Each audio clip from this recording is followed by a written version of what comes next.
Hello everyone, myself Rashmi Arora, Assistant Professor Pharmacology, welcomes you to the YouTube channel of Chameli Devi Institute of Pharmacy, Indore.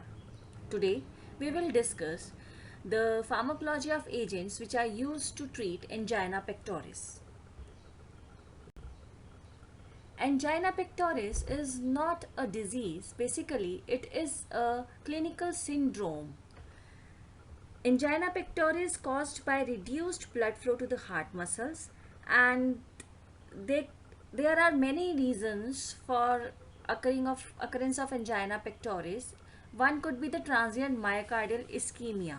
It occurs whenever there is an imbalance between the myocardial oxygen supply and demand, and the common cause of angina pectoris found to be erythromatous disease of coronary arteries. It could be arteriosclerosis or atherosclerosis. Arteriosclerosis means the hardening of or the stenosis of small vessels which won't be able to contract or relax according to the pressure flow in the vessels. And atherosclerosis is the deposition of some kind of plaque or blockage or atheroma inside the vessels, which restricts the continuous flow of blood to the heart and its other muscles. It may be manifested of other forms of heart disease like severe aortic valve disease or hypertrophic cardiomyopathy. The major signs of angina pectoris is the pain, and this pain radiates through neck, jawline, arms, back, and even in teeth. But this pain lasts for few minutes, around 1 to 5 minutes. Now let us see how many types of angina pectoris are there. There are major three types: stable or chronic angina, unstable angina, variant or prinzmental angina. Let us see about stable angina. Stable angina is basically exercise induced. When the person undergoes exercise condition, the demand of oxygen in the body gets higher up, and according to that demand, the body or the heart is unable to supply the oxygenated blood to the tissues. That is how this pain occurs. The muscles of the heart, they won't be able to get the sufficient oxygen supply, so they get weakened up, and this is how the stable angina pain occurs. It occurs when the heart works harder than the normal condition, and but it relieved by the rest or by taking medications. However, this type of anginal pain follows a regular pattern and it occurs over months or even years. Second type is unstable angina. Unstable angina usually occurs at rest. It is a more serious condition because it does not relieved by medications, and the patient while under sleep, he or she can experience this type of attack and may lead to mortality. The patient is prone to future heart attacks also, and these attacks, they occur usually within short time period, like for example occurs within hours or week. The second attack comes within next hour or 2 hours, or in fact within a week. Then the third type of angina, that is variant angina or prinzmental angina. This type of angina is also called as microvascular angina because the problem occurs in the smallest vessels which are supplying oxygenated blood to the various other muscles of the heart. It occurs usually at rest, as same with unstable angina, but it is not very serious because it gets relieved by medications. The cause is arteriosclerosis or atherosclerosis, as we have already discussed these terms in the previous slides. And again, it is also called microvascular angina because of the involvement of small vessels in this type of angina. The drugs which are used to relieve the symptoms or to prevent the symptoms of angina, or we can say that the drug treatment of angina includes 6 major categories.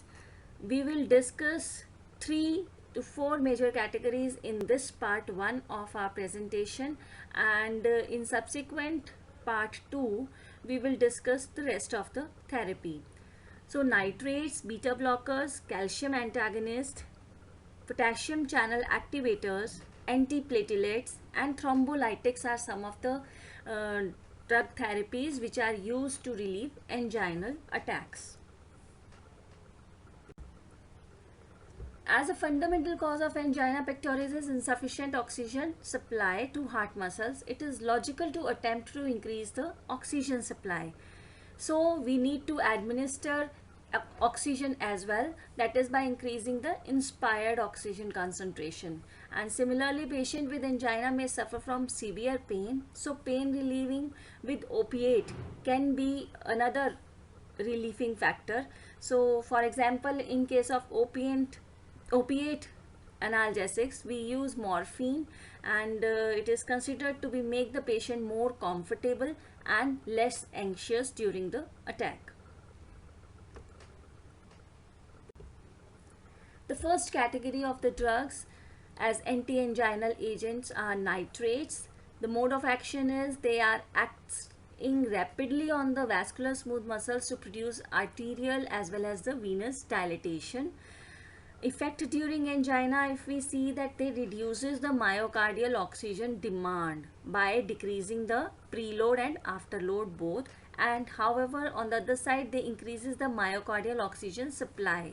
So demand and supply condition gets balanced with the use of nitrates. One important thing with nitrate is they produce tolerance. So the use of nitrate should not be very much so that it won't develop tolerance. Nitrates preparations are available in sublingual, buccal, transdermal preparations and oral as well. So sublingual glyceryl trinitrate, buccal glyceryl trinitrate, transdermal oral isosorbide dinitrate, mononitrate, and intravenous glyceryl trinitrate are used for acute myocardial infarction of left ventricular failure, and the dosage is 10 to 200 micrograms per minute IV infusion, titrating to clinical response and blood pressure. Nitrates, they are acting very rapidly. Sublingual preparation gives the response within the 2 seconds of ingestion. The tablet is to be placed below the tongue, and from there the medicine gets released and instantly uh, travel into the blood and relieves the anginal attack.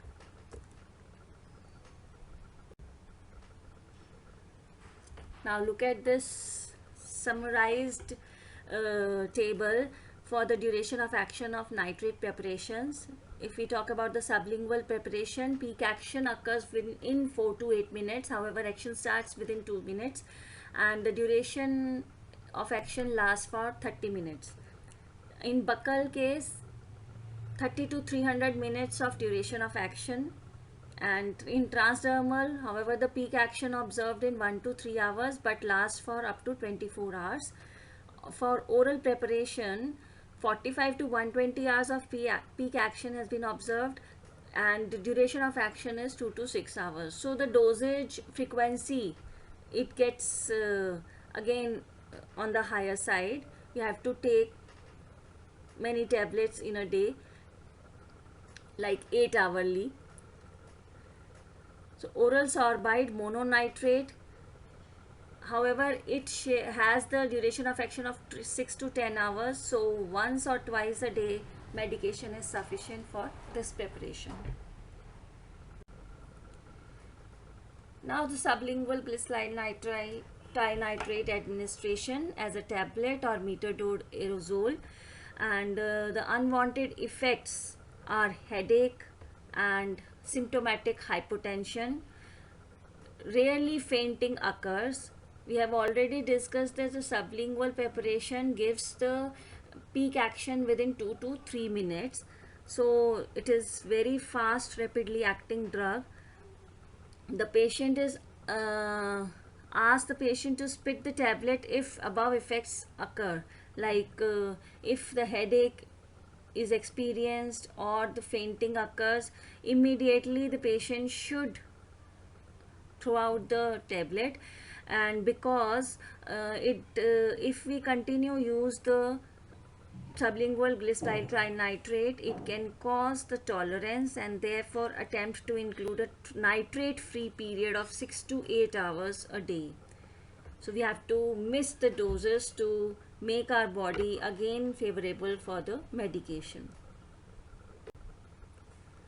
Second class is the beta blockers. Beta blockers lower the oxygen demand by reducing the heart rate. They reduces the blood pressure and also reduces the myocardial contractility. And they exhibit the symptoms of peripheral vascular disease, but they may provoke bronchospasm in the patients with chronic obstructive pulmonary disease, or that is why these agents should be used in caution with the patient having the comorbidity of angina pectoris with asthma or chronic obstructive pulmonary disease. Beta blockers should not be withdrawn abruptly because the possibility of a rebound effect occurs, and the risk of precipitating arrhythmias or worsening of the condition of angina or the causes of myocardial infarction occurs with the rapid withdrawal of beta blockers. So it is always suggested that it should be a gradual withdrawal of beta blockers. Then is calcium antagonist. Calcium channel blockers are used basically to decrease the myocardial oxygen demand by reducing the blood pressure and contractility behavior of the heart. And in this we can use nifedipine, nicardipine, and they often cause the reflex tachycardia, but best used in combination with beta blockers. And verapamil and diltiazem are suitable for the patients who are not receiving the beta blockers because they do decrease the heart rate. So additive effects comes up because beta blockers are also decreasing the heart rate and thereby relieving the anginal pain and decreasing the oxygen demand. So both these agents, they decreases the heart rate, so that is why they should not be used in combination, especially verapamil and diltiazem with beta blockers.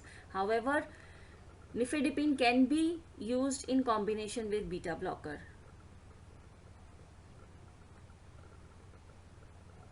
But with caution. Unwanted effects of calcium channel blockers are peripheral edema, pooling of fluid, flushing, headache, and dizziness. So the last part of this presentation of part 1 is potassium channel activators.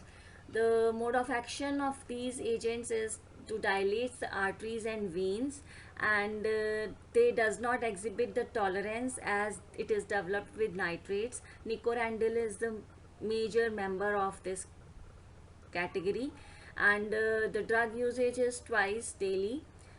Caution is with patients who are experiencing hypovolemic conditions or with pulmonary edema. Other side effects include headache, flushing, dizziness, weakness, and myalgia and angioedema. It may cause a dose dependent increase in heart rate also. So rest of the drugs will be discussed in part 2 of anti-anginal agents. Stay tuned till then. Thank you.